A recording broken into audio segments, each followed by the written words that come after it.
Morning, everyone, and welcome to today's webinar, The Funding Process, First Steps to Applying, How to Prepare Now, and Other Considerations, hosted by the Bureau of Justice Assistance.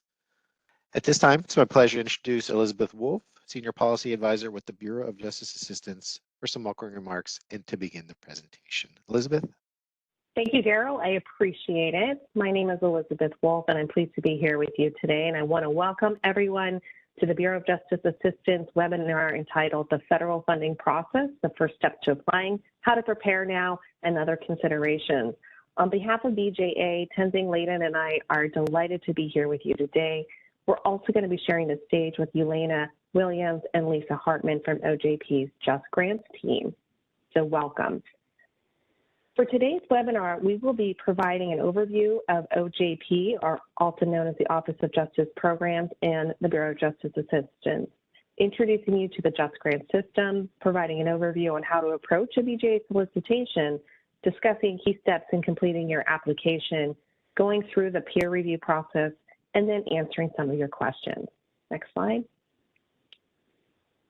This webinar is really designed for those who are interested in applying for BJA funding. You know, our objective today is to help you be as prepared as possible to do, and we're going to do exactly that. How will we do that? Well, we're going to provide you with information you will need to successfully submit an application in Grants.gov and JustGrants.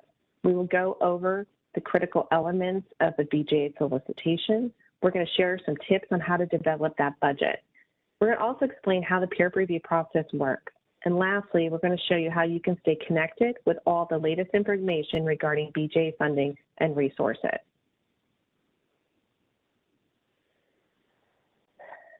So let's get into what the Office of Justice Programs is. OJP provides a variety of resources to the criminal justice community. And how do we do that? We do that really through our grants, training, and research. We are one of 3 grant-making components of the U.S. Department of Justice. The other 2 are the Office of Violence Against Women and the Office of Community-Oriented Policing Services.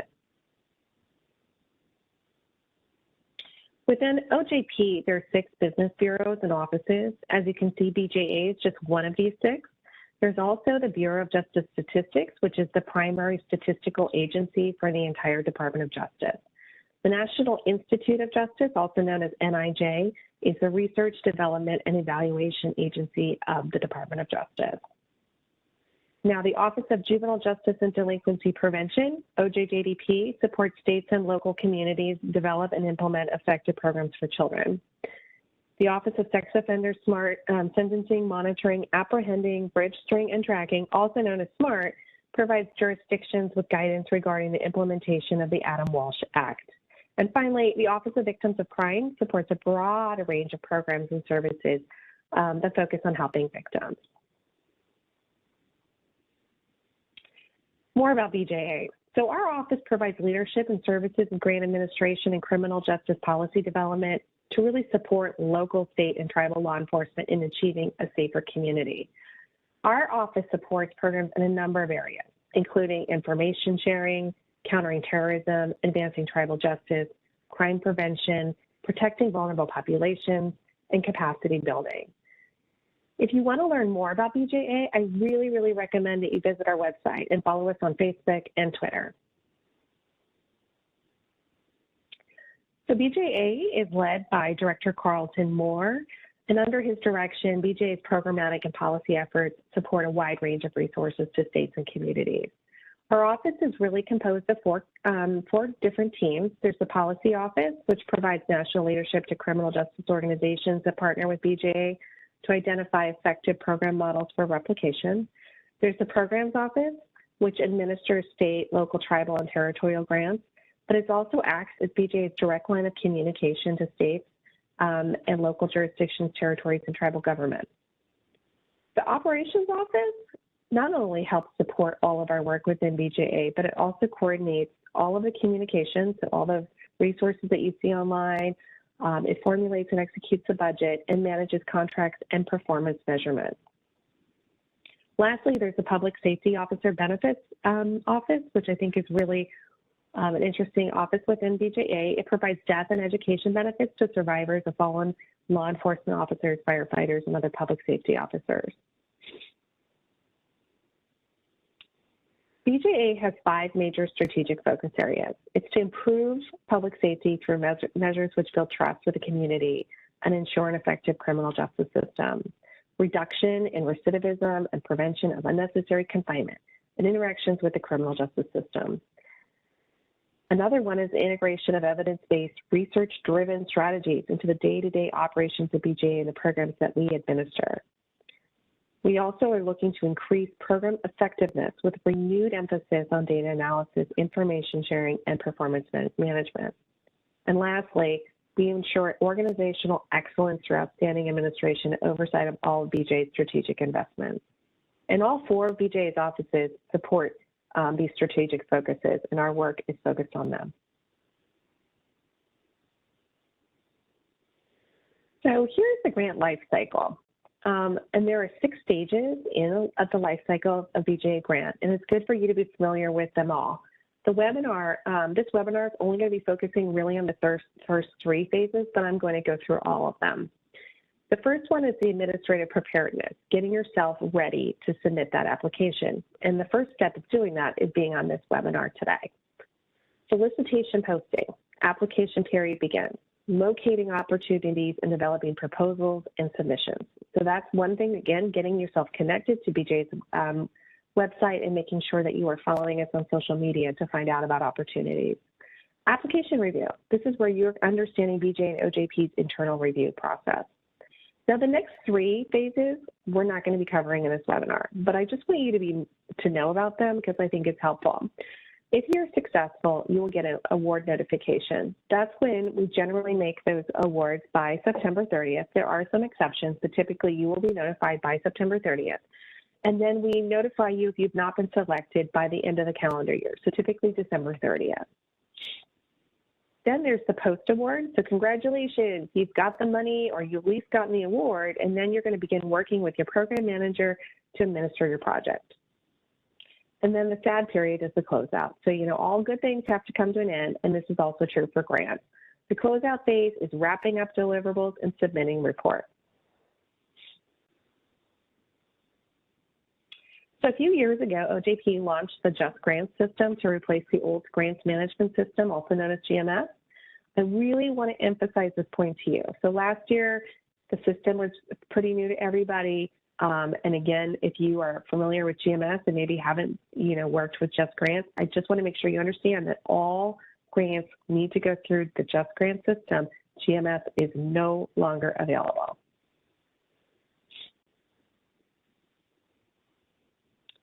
The goal of JustGrants is an improved user experience. It's much more streamlined from the moment you receive your award all the way through closeout. The system allows you to manage users better and also integrates the payment system, which helps make it easier for you to access funds. So I've invited, because I am not an expert on JustGrants, and what I do is reach out to those who are, and I've invited Elena Williams and Lisa Hartman from the JustGrants team to walk you through the system and help answer some of your questions. So with that, I'm going to turn it over to my friends at JustGrants.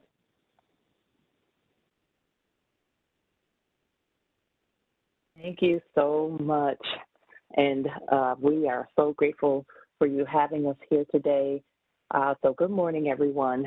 Thank you for joining our presentation today on the BJA Federal Funding Program. My name is Elena Williams, and I'm going to be talking with you about the first steps to applying, how to prepare now, and then also other considerations during the funding process. Now, I have along with me my colleague Lisa Hartman, and we will be in the Q&A chat answering your questions as they come in and sharing them out during the session. All right. So our agenda today is we plan to cover several topics related to the funding process. First, we will review entity onboarding, application submission, and award acceptance. Now, we will stop to ask questions throughout the session and then also show you where you can go to find additional training resources. So now let's go over a few entity onboarding reminders. All right. Now, here is a roadmap that can help you visualize each of the steps that are needed in JustGrants when you are onboarding a new user. Now, first, the entity administrator will log into Diamond to set up each new user. Now, Diamond is the user management section of JustGrants, and the only information required to create a new user is the first name, last name, and email address. Now, the email address will become the username, and the user will select their own password during the registration process. Once the new user is created, the entity administrator will assign one or more roles to that user, depending on the general work the user intends to do in JustGrants. Now, we'll talk about that a little bit more in depth shortly. Now, new users will receive a registration email once the entity administrator has invited them to register. The user will need to open up a link in the email and then follow the instructions to register in JustGrants, including setting up a password and multi-factor authentication. So registration ends up being step one. Step two is actually going into logging in JustGrants. Even though a new user is registered, they are not active users in JustGrants until they have logged into the system at least once. Now, this is a good time to test their username and password. Now, once the user is registered and has logged in, the entity administrator will be able to assign that user to a specific award and application. So now we're going to review the roles that play an important part in their areas. Okay. Now, there are two things that you want to keep in mind with users or user roles in JustGrants. First, a user role provides for specific access in JustGrants, so you can do and see specific things because of assigned roles or roles. Second, users can have one or more than one role assigned to them based upon the type of work that they will need to do in JustGrants. Now, in addition to managing users, keeping the entity profile information current, confirming the authorized representative's legal authority to enter into contracts, grants, and cooperative agreements with the federal government on behalf of the entity administrator also has read-only access to all applications and awards in JustGrants. They have a bird's eye view of everything. Now, if the entity administrator, they will also need to take some part in managing awards or applications, and that person can be assigned additional roles that allow them to do so. Now, the grant award administrator generally handles programmatic requirements, including submitting performance reports, initiating and submitting GAMs, and initiating award closeout. There is also an alternate grant award administrator role available who provides support to the grant award administrator and can edit and submit performance reports and grant award modifications or GAMs. The application submitter is the only role that can enter data into an application, certify, and submit it on behalf of your entity. Now, you can have up to 3 application submitters assigned to an award at one time. The authorized representative is the only role that may accept or decline an award on behalf of the entity. Now, this role must be assigned to someone in your organization with the legal authority to enter into contracts, grants, and cooperative agreements with the federal government on behalf of the entity. Now, once again, the entity administrator confirms the authorized representative's legal authority. And then the financial manager submits federal financial reports on behalf of the organization. So now let's just take a look at the application submission process.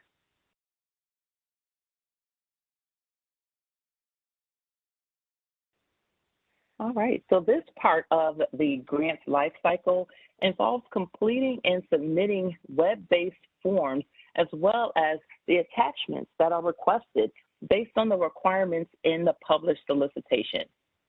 As we saw with the roadmap, the process of submitting an application in JustGrants begins in Grants.gov. Once you locate a funding opportunity with the DOJ, you will submit an SF-424 and SF-LL in Grants.gov. Now, that is the extent of the application process in Grants.gov. Now, aside from those two documents, the SF-424 and the SF-LL, most of your application is entered in JustGrants.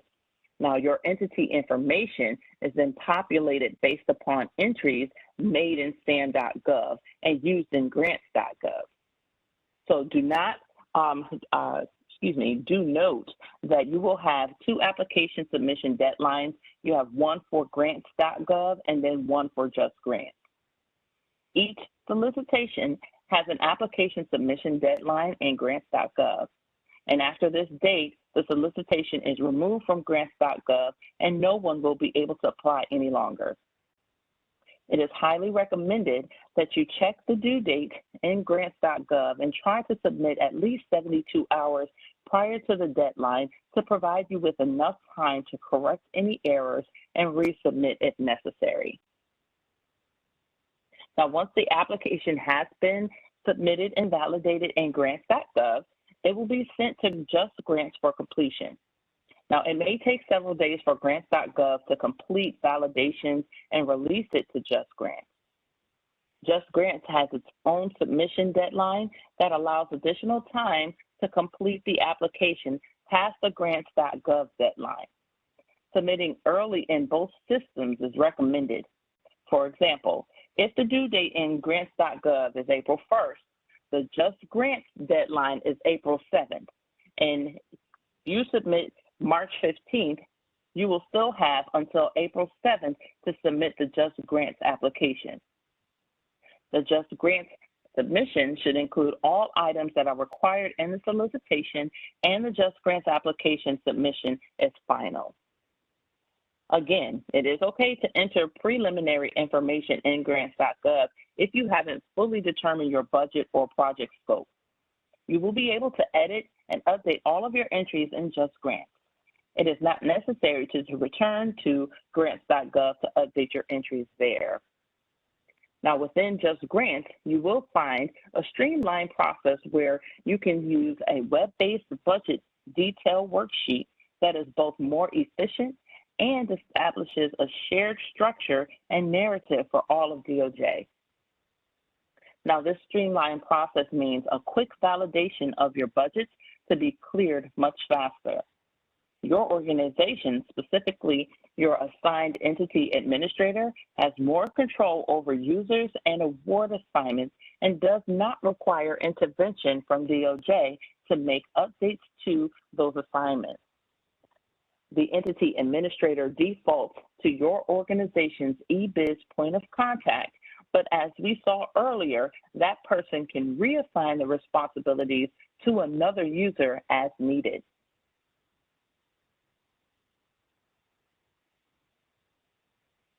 Now, a user with the application submitter role will be the only person in JustGrants that will be able to submit an application. This role is automatically created when the application is submitted in Grants.gov. The person submitting the information in Grants.gov is assigned the application in JustGrants. Again, the entity administrator can reassign this role in JustGrants as needed.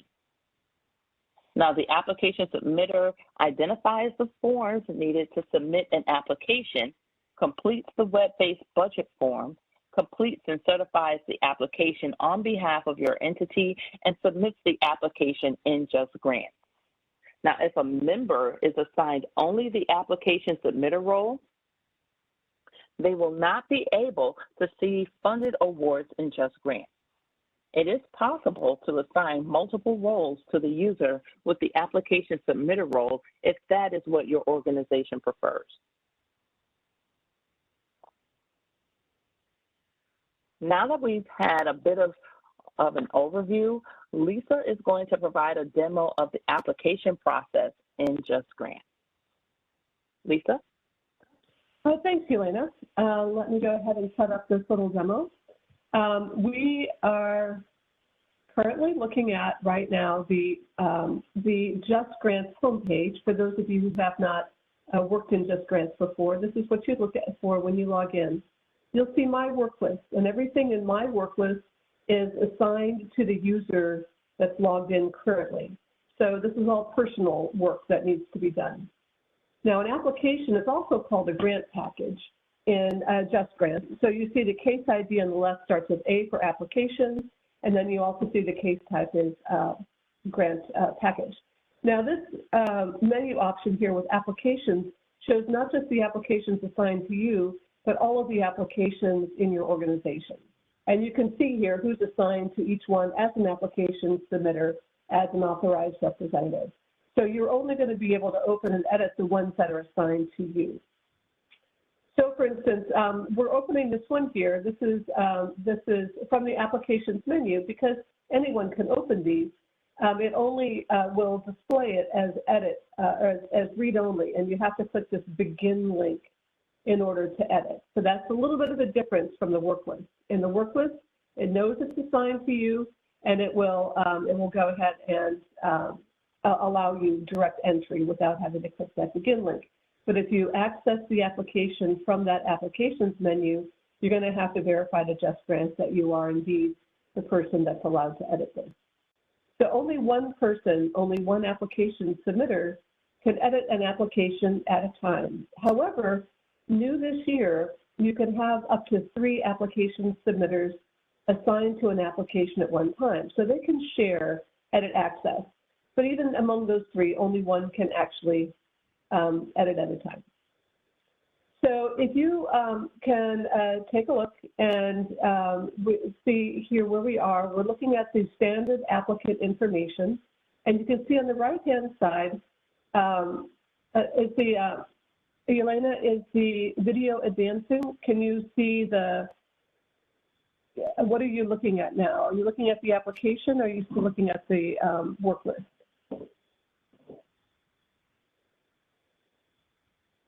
Here we go. So right now it's just showing the grant package and standard application information.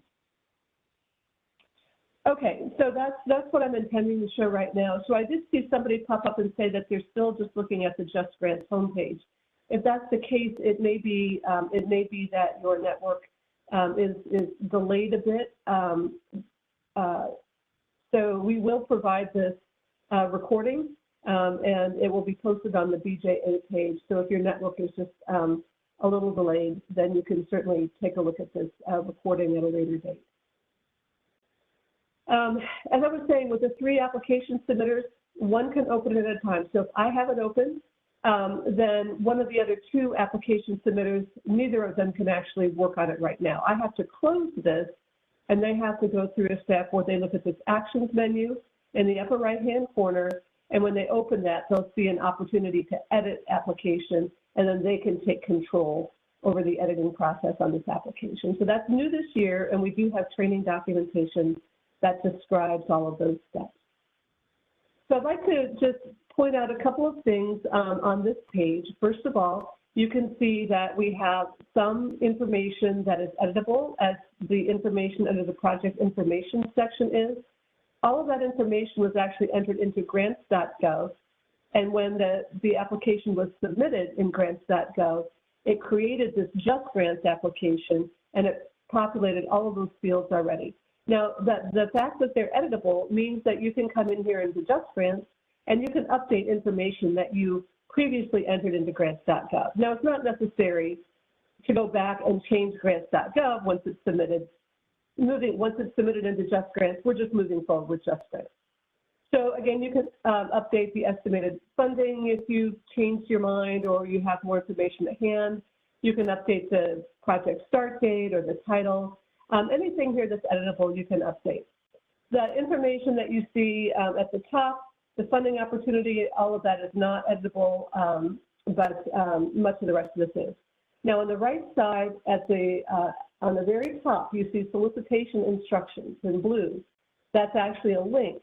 So you're able to open the solicitation, and that will provide you a great amount of detail as to what you need to enter into this application to satisfy the solicitation requirements. So it's a very good idea to click that solicitation instructions. It opens up a PDF of the solicitation, and very good idea to keep that very close at hand as you're preparing your application.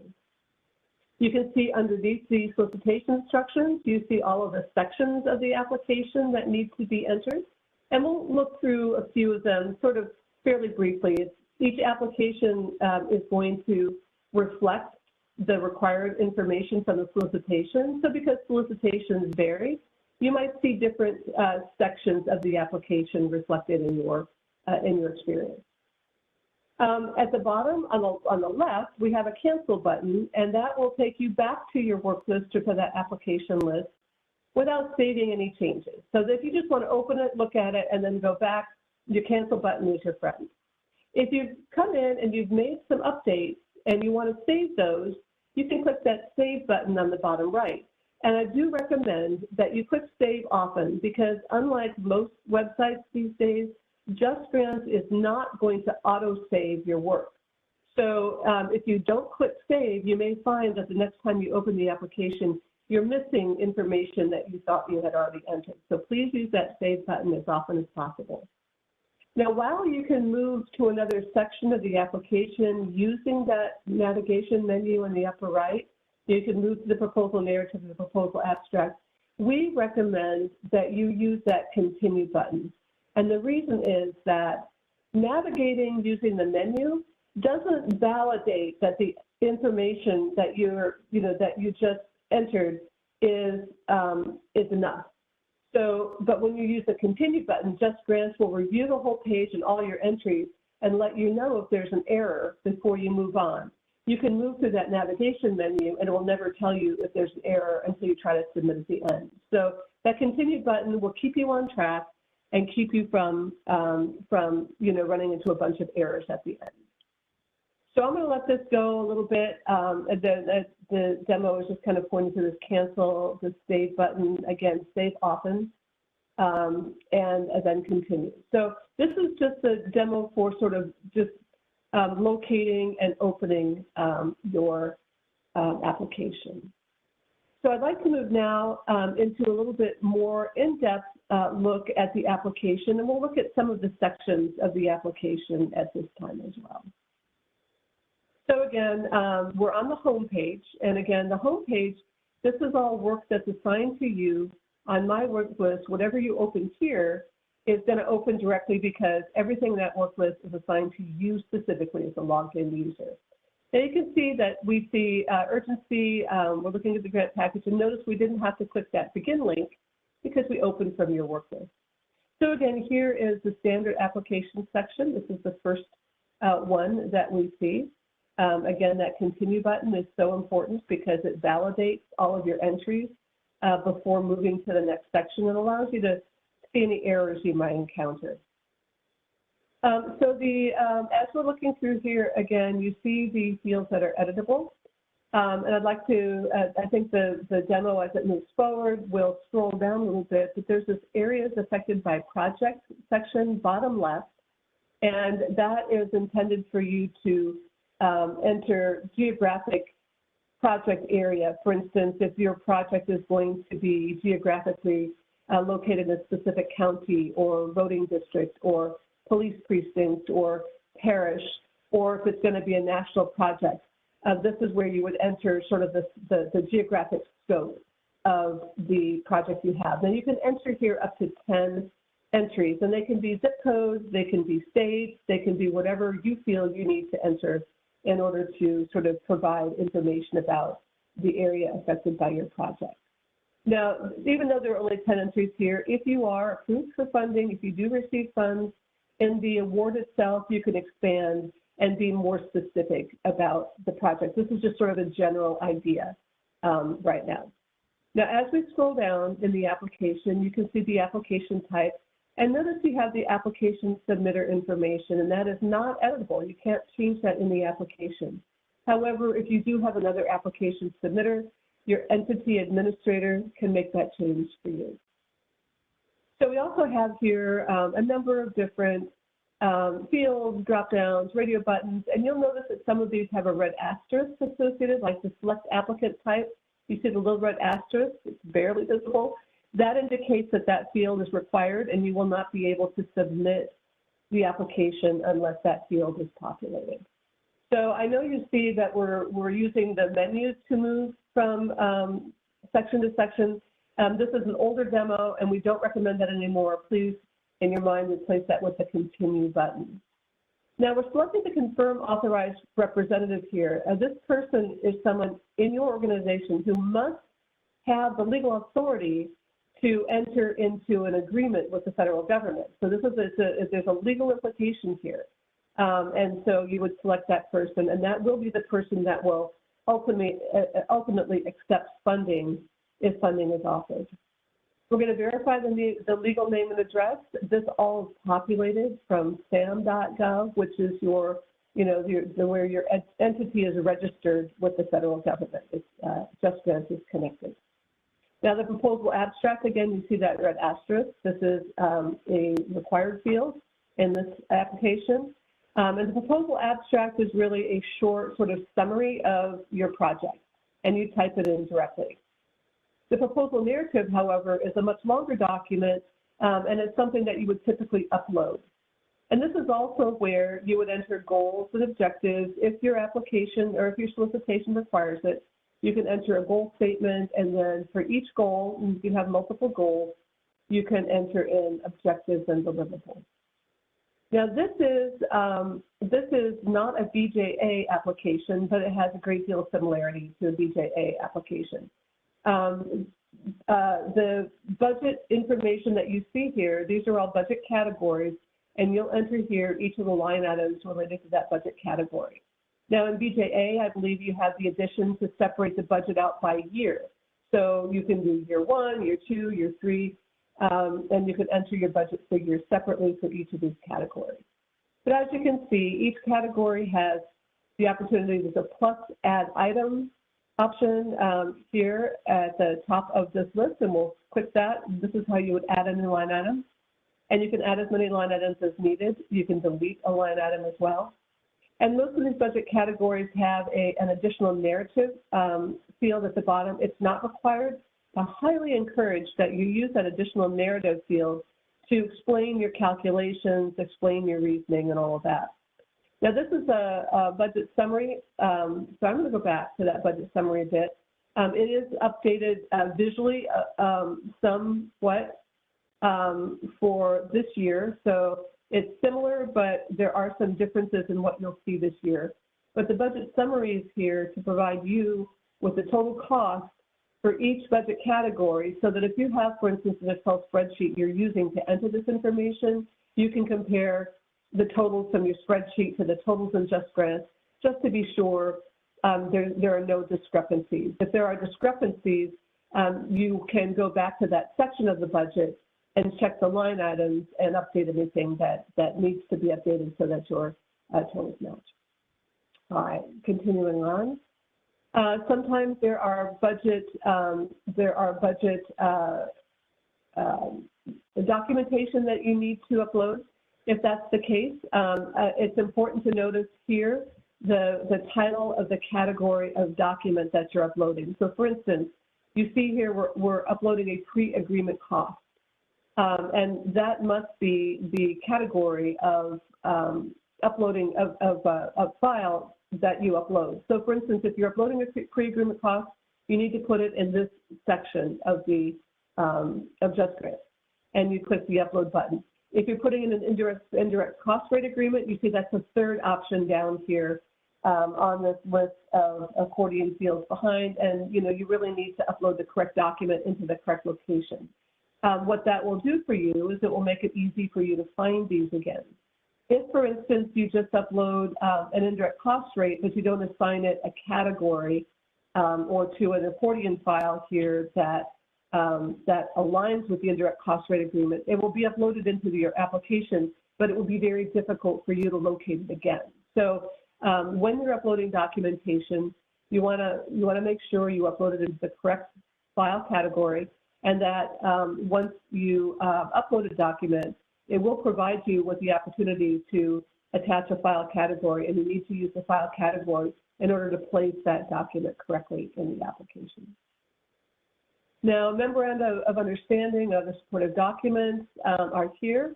You may see additional application components. For instance, in this one, a CV or resume is a required upload. And then we have all of these disclosures and assurances. Now, this disclosure of lobbying activities is the SFLLL that Elena mentioned, and that will be sent over from Grants.gov, so you don't have to upload it again. Now, all of these other ones, you have to read through, scroll down, and there's an acknowledgement checkbox at the bottom that you must acknowledge and agree to the terms. So you see that checkbox here. Oops, that went past a little fast. Okay, so you see that checkbox here that says, I agree with the above statements. Each of those disclosures and assurances sections had that checkbox, and you will not be able to submit unless all of those checkboxes are checked as agreed upon. And then other here, this is just where you can upload any documents that aren't related to any other categories. And then finally here, I'm going to stop here for just a bit. You can see that all of the, all of the sections of the application are listed here.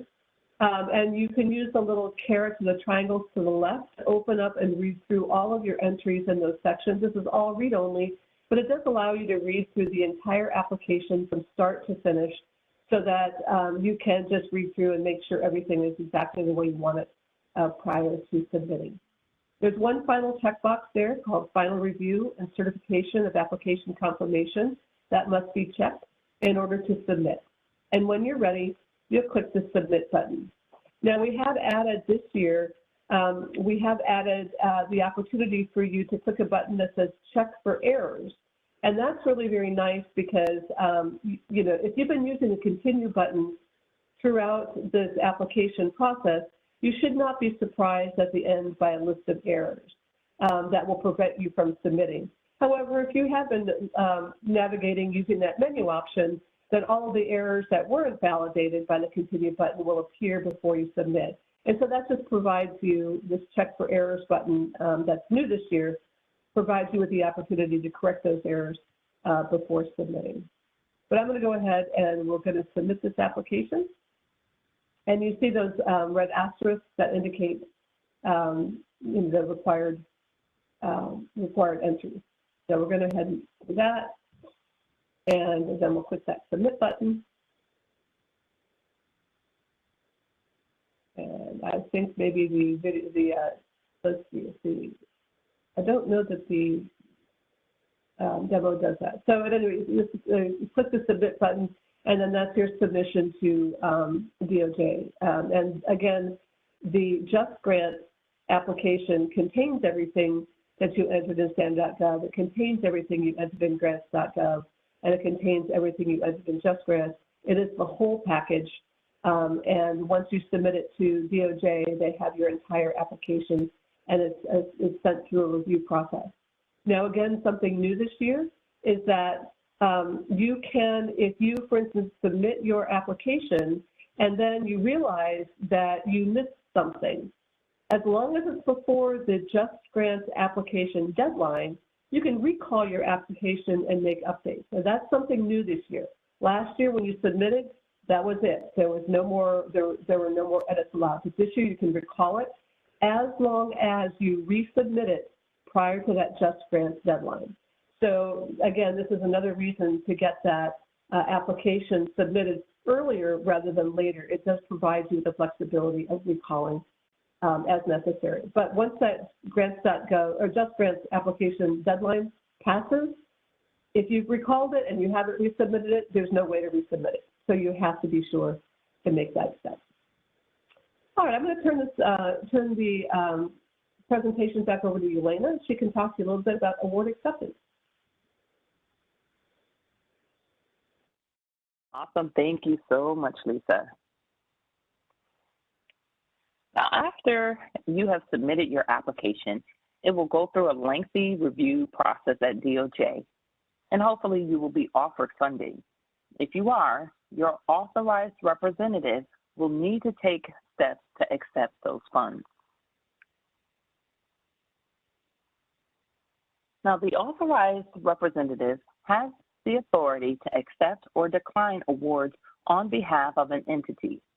In order to accept an award, the authorized representative must have legal authority to enter into contracts, grants, and cooperative agreements with the federal government on behalf of the entity. The entity administrator must assign the authorized representative to the award package in order to accept or decline the award. If the authorized representative changes between the time of application submission and award receipt, the entity administrator will need to update the authorized representative in JustGrants. Now, no grant adjustment is needed. The change will be made to the entity profile and will require the entity administrator to invite the new authorized representative as the signing authority for the organization. Once invited and authenticated, the new information will reflect on the award package details.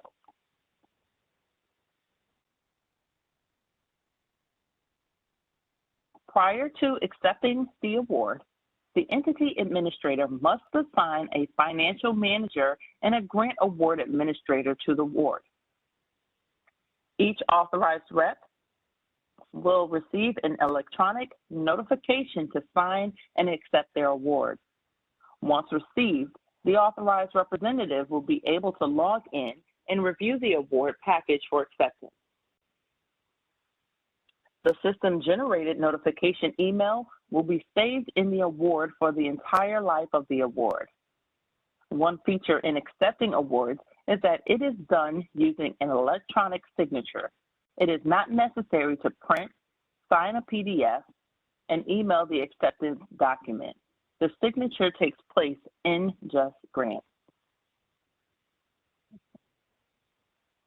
So now we're going to move back over to Lisa with the award acceptance demo. All right, thanks, Yelena. If you are provided with funding and you're ready to go ahead and accept the funding and agree to all of the terms, there is only one role that is allowed to do that. And again, this is the authorized representative role, and they are legally required to have the ability, the contractual ability within your organization to do business with the federal government. So it can't be, it really shouldn't be an assistant, or it's got to be somebody who can enter into contracts and agreements. So that person will log in as the authorized representative, and they will see, again, their work list, and they'll have everything assigned to them on their work list. We'll set off this demo and see where we are. They will either find that in their work list, or again, they can look on the applications menu and select an application that is assigned to them as the authorized representative. So here we are on the home page, and we're going to go ahead and look for the case type again. The case type is called Accept Decline Award Agreement, and that is what we're looking for. So there are 3 awards here this authorized representative can accept. So we're going to go ahead and just open up one of them. FAW stands for Funded Award, in case you're wondering about that. So what the authorized representative will see is an award package acceptance process. So there are a number of different sections to this. The first is the introduction letter, and so you'll be able to read the introduction letter. Now, the authorized representative must go through every section of this, and they must check, I have read and understand the information for every section. They will not be able to accept unless they've agreed to the terms in each section. So the award information here provides the recipient information, information about the award details, and again, you have to, as the authorized rep, accept that. This is project information, so you see who the grant manager name is, project description. The budget is listed here as well, and if there's a letter from our Office of the Chief Financial Officer, that would be here also. And again, so you're just reviewing all of the information here that, that you submitted and has been agreed to by DOJ. The award conditions, there are typically a long list of conditions, again, that must be agreed to. And again, these are legal agreements. So that's why the person who's accepting must have that legal authority to accept this. And again, there's only one checkbox. You have to accept all of the award conditions at one time. You can't accept them line by line.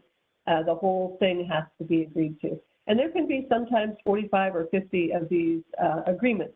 So it's important to read through them, understand what your requirements are legally for accepting these funds. And then again, at the end of this section, which is, as you can see, quite long, you'll agree to, you'll accept all of these terms. Now, the award conditions are going to vary based on the specific type of award you're receiving and the program office, and there are a lot of variation in the list of award conditions that you might be presented with. So having accepted one doesn't mean that you're accepting the same set of conditions. So they should be read through individually. Now, once you've done this, now you get to the acceptance and electronic signature page. So when you select that box, the certified box, you see that your name and the signed date and time stamp appears. So this is an official record of the date and time that you're accepting this funding. And once you do that, then we will float down to the bottom here in a moment here on this demo. And you'll see that you have some buttons, some options. Now, the authorized representative in their profile in JustGrants must have their title listed. So when you first log into JustGrants, if there are fields that are missing sort of in your user profile, you'll have the opportunity to update that. Now, you can decline, and if you do decline, that's fine, but it just provides you with the opportunity. We do need to have a justification why you're declining. And if you have backup documentation, you can select that here. And when you submit, then that award is declined. But I think in this case, we're going to accept. We have all those check boxes have been checked, and that allows us to accept. If there are any unchecked boxes, that accept button will be gray, and you will not be able to accept the award. So now it says pending account review, and that is now, it's been routed appropriately, and now this should be a funded award. And it should be time to sort of get started on all of the activity that happens once you've accepted that funding. All right, so I'll go ahead and turn this back over to Yelena to tell us about some resources, and then I'll answer some questions in the chat as Yelena's been doing. Thank you so much, Lisa. All right, so we hope that you've gained some insight from the materials that we presented today. Before we close, we do want to provide you with some additional resources that we've created to guide you through this process. Now, embedded within the PowerPoint, and you will receive a copy of the PowerPoint, are links to all of the information in which we covered today. The JustGrants website houses all of the training materials that you will need to work your way through JustGrants. Now, we have placed direct links here to all award acceptance resources, which can be found on the JustGrants website. Recent updates have been made to the application submission jar, so just make sure you check out some of the new features. Now, JustGrants technical issues should be sent to the JustGrants technical support. For grant application status, check the website from the DOJ managing offices, COPS, OJP, and OVW. If you are an applicant or award recipient for an OVW award and need assistance, please contact the OVW support desk at ovw.justgrantsupport@usdoj.gov, or you can call the phone number listed on the slide, which is 866-655-4482. Now, to contact the JustGrants technical support desk, you can send an email to the justgrants.support@usdoj, or you can call 833-872-5175. That's Monday through Friday between 7 a.m. and 9 p.m. Eastern Time, or between 9 a.m. and 5 p.m. Eastern Time on weekends or holidays. Now, we've talked a bit about the online site for the training materials, but this is what the JustGrants training website looks like. You can find a wealth of information about JustGrants at a website listed on the slide. And we're going to focus on the training link today, but please take time to look through the website for all kinds of information. All right, so once you open up the training link, you're going to see a list of training topics displayed. Not all the topics apply to everyone, so you can just kind of reference the table on the right to see which topics apply to you. All right. It is a good idea for everyone to start with the Entity User Experience Guide, since that covers navigation in JustGrants, and it really applies to everyone. The Entity Administrator will need to become very familiar with the Entity Management Guide. Now, once you have selected a topic to explore, you'll open up a page with training resources dedicated to that topic. And typically, you'll find a job aid reference guide, or what we like to call JARs, and links to step-by-step videos. Now, they're very short videos, and they're meant to be used while you're working, so that way you don't have to feel that you need to set aside a whole lot of time to view them. Now, they can really be helpful if you're in the middle of a task in JustGrants and you just want to verify what your next steps are. Now, the JARs provide step-by-step instructions with screenshots to help you through that task. Now, if you like, you can print them or you can just view them on the screen, just depending on how you like to. They're a great reference. All right, and Lisa, if you can go over the upcoming sessions that we offer. I absolutely will. No problem. So if you have enjoyed or gotten some basic information out of this session, we would like to say that as the training team, the JustGrants training team, we do offer additional training every week. These are weekly sessions. Our Monday sessions are offered from 1 to 2:30 p.m. Eastern Time, and this is typically geared towards grant award administrators, entity administrators, and financial managers.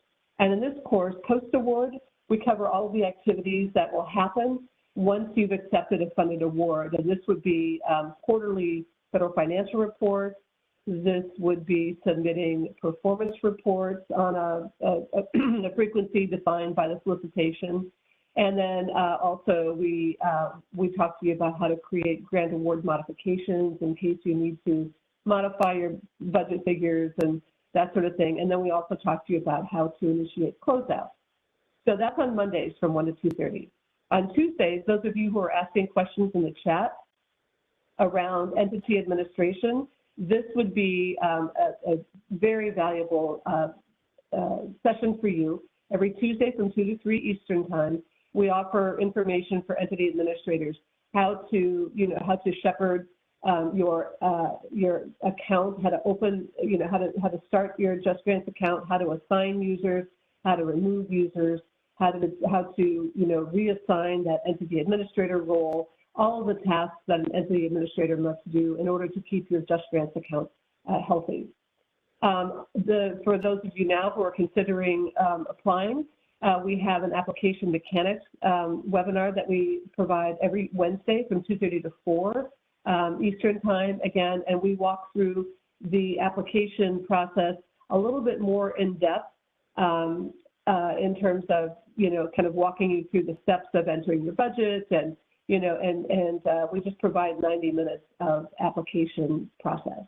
And then on Thursdays, for those of you who do receive the funding, this is something that you might want to save for the fall, but the authorized representative accepting that award is the process we talk about on Thursdays from 2 to 3 p.m. Eastern Time. And we go a little bit more into depth into the award acceptance process than we did today. So highly recommend you set those up. And you can find the registration for all of these sessions here at justgrants.usdoj.gov/training/training virtual sessions. And again, we'll provide these materials so that you can access them. But I believe for right now, that's all we have. And so I'd like to turn the presentation back over to Elizabeth, and then we can answer questions in the chat or verbally as it works out. All right. Thank you, Lisa and Elena, for walking us through the application for submission and award acceptance process in JustGrants. Daryl, I just want to check if this is the time we are taking break or we are going straight into the next session and then Q&A. I think we could go ahead and proceed with your portion just so we can get through things. And then at the end, we'll go ahead and conduct the Q&A for both JustGrants and this portion. Sounds good. Thank you. So hello, everyone. My name is Tenzing Laden, and I am Senior Policy Advisor at Bureau of Justice Assistance, and I will be going over how to read or understand the BJA solicitation, key steps to completing your application, and understanding the peer review process. And then we will open up the session for question and answers. The step one, when you're reviewing the solicitation, the first thing you want to make sure is to see whether your entity or agency or your partnering agency is eligible to apply for the solicitation. On the right-hand side, you can see an example on the first page of the solicitation. It explicitly states who is eligible to apply for that solicitation. And just an FYI, there is an overview section that goes there, and then the eligibility section comes in, but I couldn't fit that in, so the actual solicitation would look a little different, but the eligible applicants section would be in the first or the second page of the solicitation. The important thing to note is not to get discouraged if you are not an entity that's eligible to apply. It does not necessarily eliminate you from the grant application process. You can partner as a sub-awardee with an eligible entity, whether they are your state, your county, or jurisdiction, etc. At BJA, we encourage partnership within an application, but only one entity can be a primary applicant or a fiscal agent. So, which brings me to the next step, step two. Please ensure you give yourself enough time to develop and complete your application by the due date or the deadline listed on the first page of the solicitation. Please note that there are two deadlines. The first is the Grants.gov deadline that relates to submitting your SF-424 and SF-LLL form. And in this example, the Grants.gov deadline is June 16. This is from last year. And the second deadline is for JustGrants. That is for submitting your full application, including all the attachments in JustGrants system. And in this example provided, the deadline is June 21st. So if you miss the first deadline, then the second deadline is not going to help you.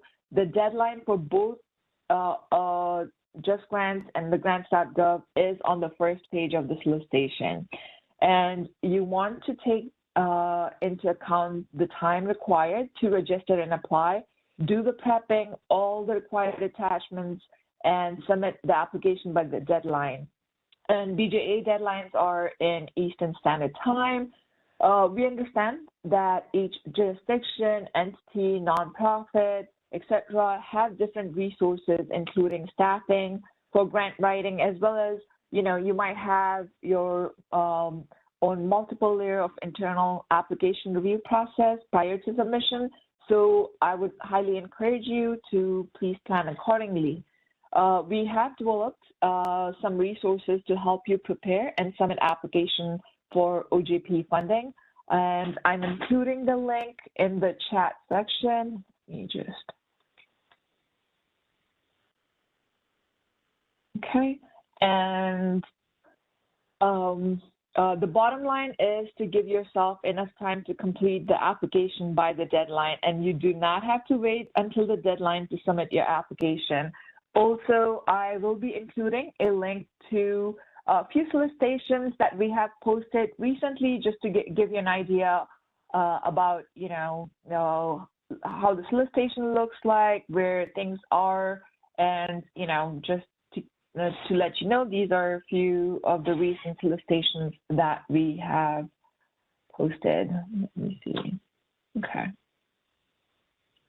Next slide, please. Okay. The step 3 is to read the program-specific information to understand what you can apply for or request funding for. You want to read this section carefully to make sure that you are responsive or responding to the solicitation and the intent of the solicitation in terms of the focus area, the target population, requirements, gaps, and needs that the solicitation is trying to address. And then the step 4, you definitely want to read the rest of the application or solicitation in its entirety to make sure that you have a good understanding of the solicitation and your application is responding to the solicitation. Next slide, please. Step 5 is determine if your agency has a capacity to fill the responsibilities of the solicitation. BJA solicitation includes goals, objectives, and deliverable section in the solicitation. So please read through the proposed deliverable section to see if your agency has the capacity to do the work. If there are potential gaps in terms of services that your entity would not be able to support, you can bring partners to the table that may be able to address or fill those gaps. The key is to have that assessment done early in the application submission stage so you can weave that partnership into the application and or build the application together as a subawardee. For example, if you are implementing a treatment court program, you might not have treatment providers as partners yet, but it is a component or requirement of the solicitation. Then you might want to reach out to treatment providers in your area who are addressing those service gaps. And they can be part of your application as subawardees to support those gaps in your application. In the example on the right-hand side, the program focuses on developing community-based violence intervention and prevention model. So it requires applicants to work or build partnership with different community members, organizations, including having a letter of commitment or MOU in place. So you just want to pay attention to the requirements and of the solicitation and what the proposed deliverables are listed in the solicitation. Next slide.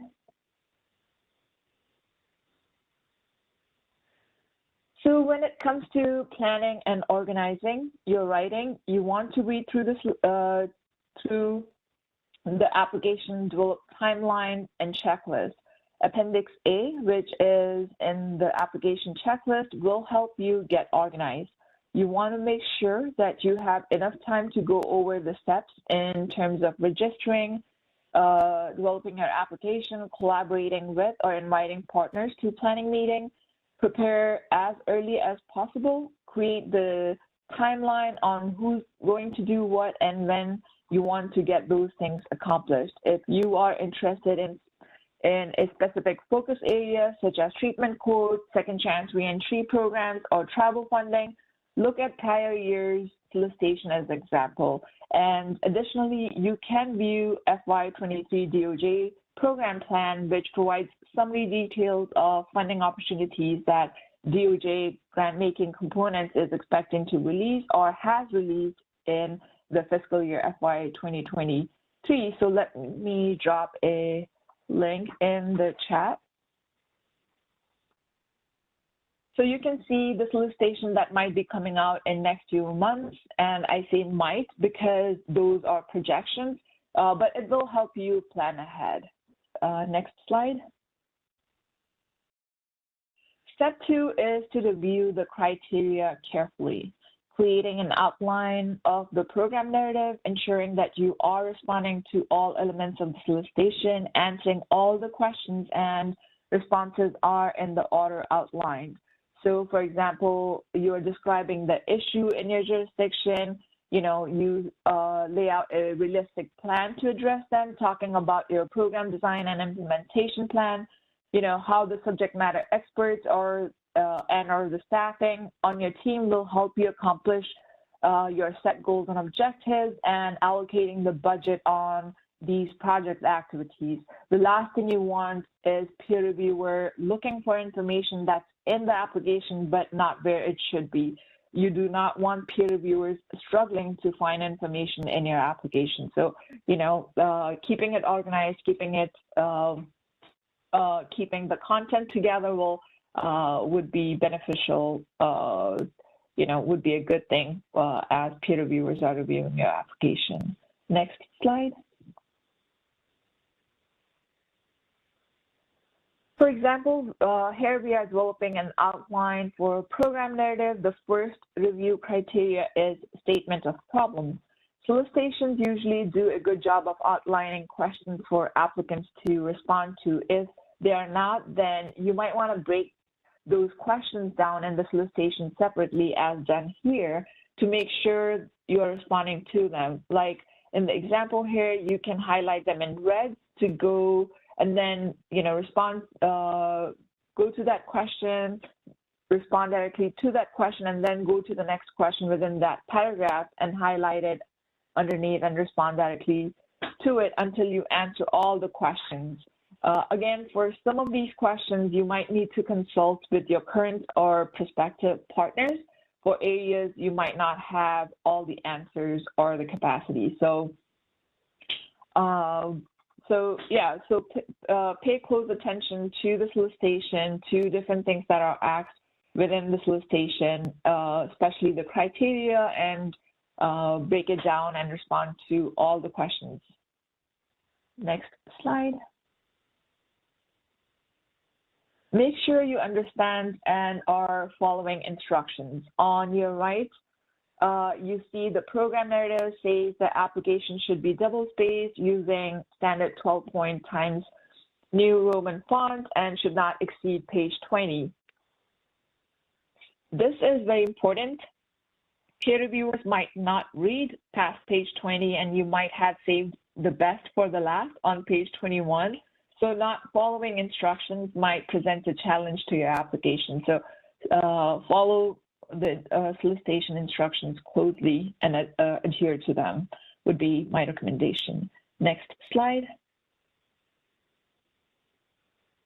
Step 4 relates to your budget. Draft your budget very early in the process. Make sure you read it carefully and understand the special requirements. Some solicitation might have requirements around like requiring a grant meeting, or other would be like a certain percentage of funding must be allocated for research and evaluation, or things like that. So you want to make sure you read that carefully and understand what the caps are on expenses, as well as what's unallowable. Again, this is important. So when you're looking at your solicitation, you're looking to apply if the maximum amount of the funding, say for example, is $500,000 or up to $500,000, then you should not exceed that $500,000 threshold. If you put $5,000, then you are exceeding the cap. Also, the DOJ Financial Guide is very helpful resource if you have any questions about what is allowable and unallowable expense. Lastly, applicants will complete the budget in JustGrants web-based form. Next slide.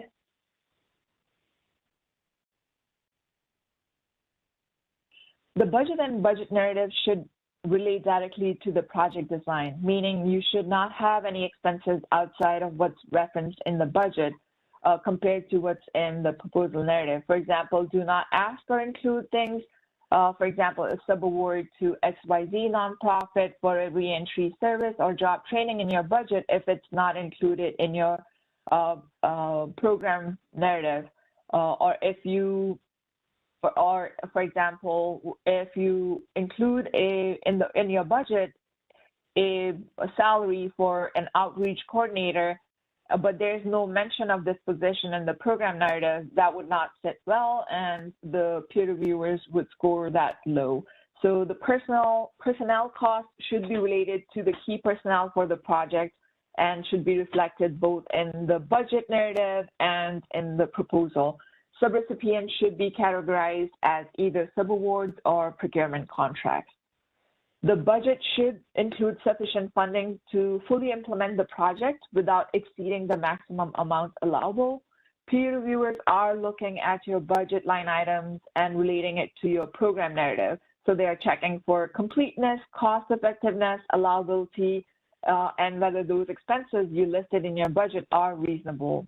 The bottom line, budget and budget narrative should not leave any questions for reviewers about the purpose of the requested funds. And finally, the total federal request entered in the SFO 24 should match the total fund requested in your application budget for the entire project period. Next slide, please. Step 5, do not forget the required attachments. In the solicitation, there is a section that indicates the additional attachments. So as you can see in the example on the right, in this particular solicitation, it asks for travel authorizing resolutions, timeline form, research and evaluation, related statement, and documentation for proposed subrecipients. So some attachments may say recommended, but if they indicate that they are required, please make sure to check that you have included those additional attachments. In most of the solicitation, program abstract, program narrative, budget, timeline are the required elements, but each solicitation is unique. So, should be read, you should read the solicitation in its entirety. And once again, Appendix A checklist is a very helpful tool in making sure you have included all the critical and required elements of the solicitation. Next slide, please.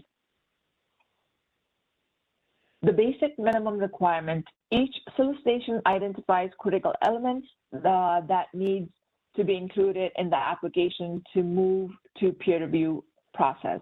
For example, an example of those will be, program proposal narrative or program abstract, narrative, timeline or budget worksheet detail, or applicant disclosure of proposed subrecipients. This is very critical to the application because if any of these required pieces are missing from your application gets screened out immediately and will not move to peer review process. So please make sure when you are developing your application that you include critical elements in your application. Once again, each solicitation is unique. Some solicitation may have other critical elements that are in the solicitation that you need to be aware of. So make sure you double and triple check your application prior to submission. Next slide, please. And talking about double and triple checking your application, please use the checklist to make sure you are not missing any critical items. We have seen program narratives in different stages of draft with comments and track changes on. We have seen budget narratives submitted for totally different projects, etc. So please make sure you double check all the documents that you are attaching to ensure that, they are clean documents, there is no comment or draft or you're submitting a draft version. So just double check all the attachments that you are uploading in JustGrants. Next slide. For any unforeseen technical issues, you can visit Response Center at grants.ncjrs.gov. Link to OJP Grant Application Resource Guide is provided here. It will assist you in preparing and submitting your application for OJP funding. Next slide. For other questions that you might have about solicitation, we do put together solicitation webinars, which will allow you to ask questions. And these webinars are recorded and most of them are posted on our website. And they also include transcripts and PowerPoint slides. So please check those out. And also you can review solicitation FAQs or program web pages for more information. And let me include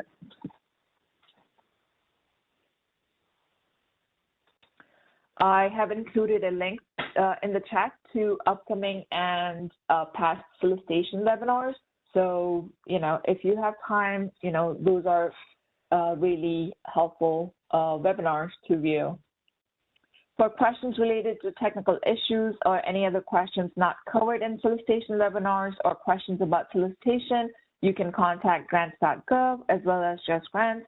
For assistance with requirements of the solicitation, please contact OJP Response Center. This information is located on the first 3 pages of your solicitation. Next slide.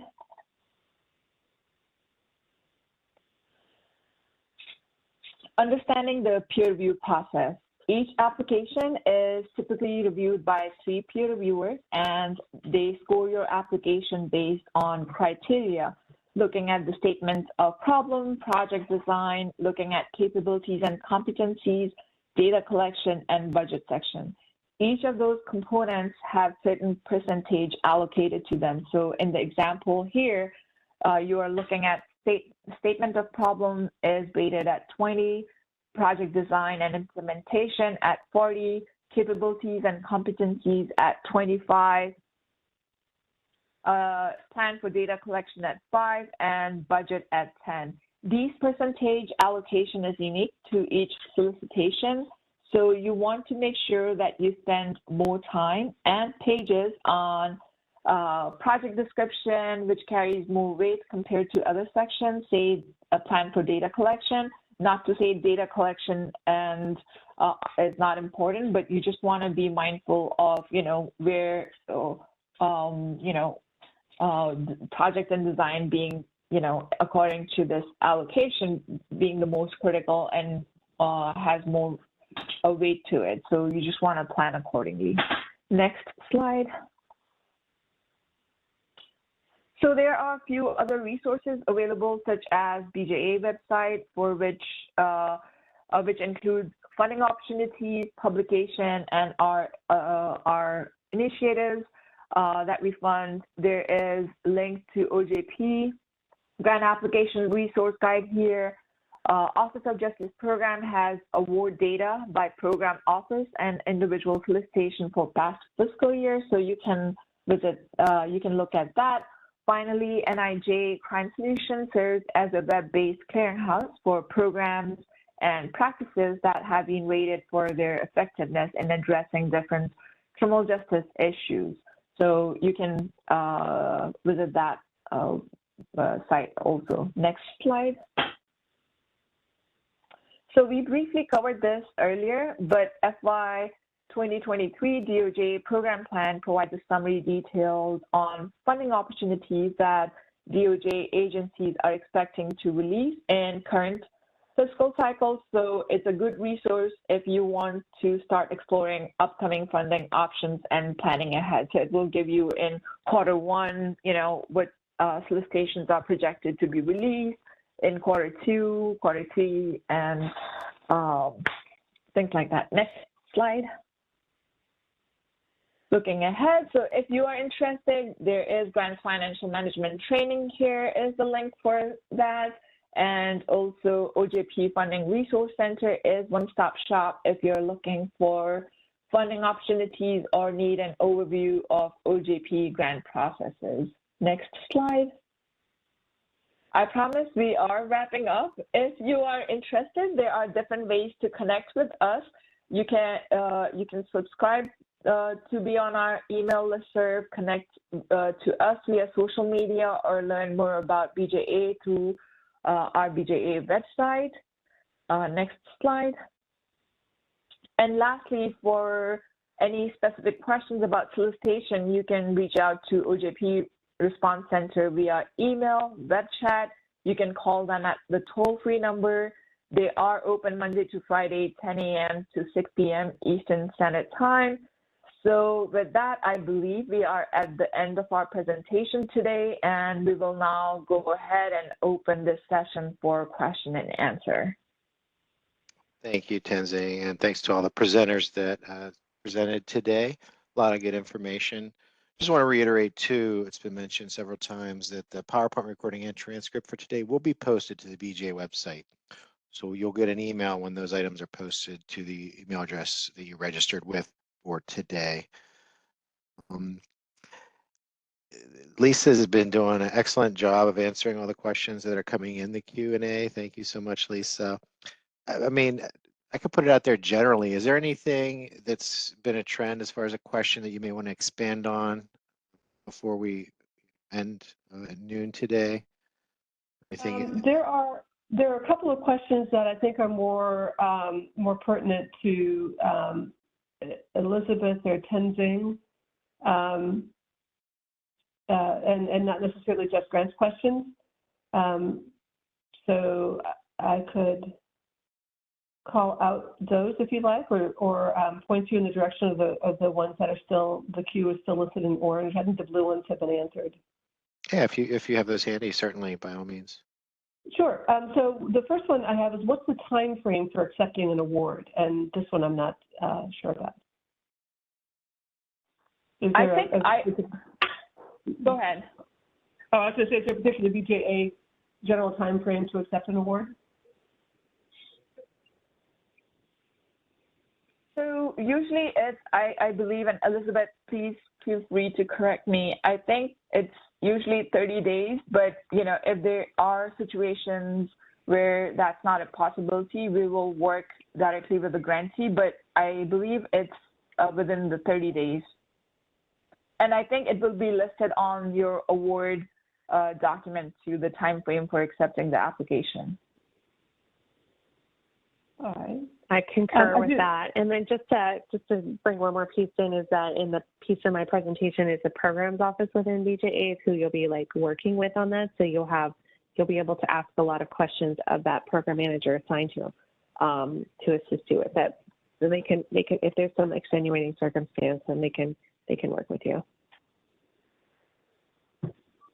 All right, I have another one that says, you have an approximate date for the NOFO for stop grants. I'm not sure what that acronym is. So I don't have an idea of when the stop solicitation will be posted. I can recommend that you go to our website and do it. We don't usually forecast as necessarily out unless, Tenzing, you're aware of a different timeline, but we're cranking them out as quickly as we can here at BJA. And I know there's a question in here also about getting budgets cleared. The sooner we post solicitations, the more quickly budgets are able to be cleared by our CFO colleagues who handle the budget reviews. So we put a huge priority on trying to get those solicitations posted as quickly as possible, but I don't have an approximate time frame. There's another question here that says, in the case where we are providing a prevention tool, are the beneficiaries the recipients of the tool, or those people who are prevented from becoming victims? Tenzing, do you have an idea? Because my first reaction would be I would need to know the specific solicitation that you're being referred to. It would be provided in the solicitation in great detail about who the recipients are. I agree with Elizabeth. I think, any questions specific to a solicitation, if it's an open solicitation, OJP resource center, or was it response center, sorry, would be, if you can send your questions to them and they would be able to direct your questions to the specific point of contact person. There's another one here. Can your personnel salaries be denoted as in-kind services and therefore go over the budget amount, but as the agency's contribution? Lisa, can you repeat that question? Yeah, there are two that relate to in-kind, let's see, where to go, in-kind services. So this one is, can your personnel salary be denoted as in-kind services and therefore go over the budget amount, but as the agency's contribution? And there's also another one that says, can in-kind expenses be included in the budget? Elizabeth, do you want to, or I can address it? If you don't mind addressing it, that would be awesome. Sure. Otherwise, I'm going to have to do a little bit more research and get a better answer. Sure. So, some solicitations require match, some do not. So, you would definitely, I would say, to reach out to Response Center to get more specific, and more solid confirmation on that. But I think if a match is not required and you are proposing a match, I believe that should be okay, and you can mark that as in kind and reflect that as such in the budget. And that would be like, your agency. But once you enter that in the budget and that becomes part of the approved budget, you would be obligated to that, in-kind match. All right. Here's another question. I know we're right up at 12 o'clock. Our authorized does the awarding panel look at past awards, and does that factor into receiving another award? So sorry, I believe. Go ahead. Go ahead. No. Go ahead. No, I'm good. I was going to have repeat it again because I'm looking for that question. So go ahead, Tenzing. No. I think, Lisa, can you repeat that? I just want to make sure I heard it correctly too. Sure. Does the awarding panel look at past awards, and does that factor into receiving another award?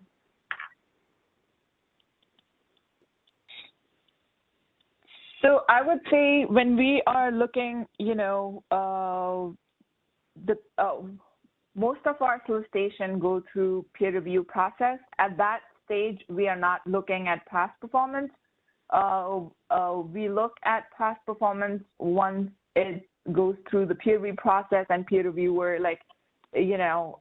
recommends, they tier it or whatever format is chosen. So if they have the top, say 20 or 50 that they're recommending, so we look at those, and if there are, if the rating is exactly similar, then we, I think in the solicitation also it will say that, whether we are, what the review criteria is, whether, we are looking at the past performances or not. Great. Thank you so much, Tenzing. And there was one question about the NIJ CrimSolutions.gov. Here's the URL at the bottom of this slide here that you can jot down. We can go ahead and put that in the chat as well. And one last thing before we conclude today. Again, if you have any questions, once we conclude, you can contact the OJP Response Center directly, either email, web chat, or by toll-free number for solicitation-specific questions. And obviously the JustGrants team for anything related to that as well. So on behalf of the Bureau of Justice Assistance and our JustGrants panelists today, we want to thank you for joining today's webinar. This will end today's presentation.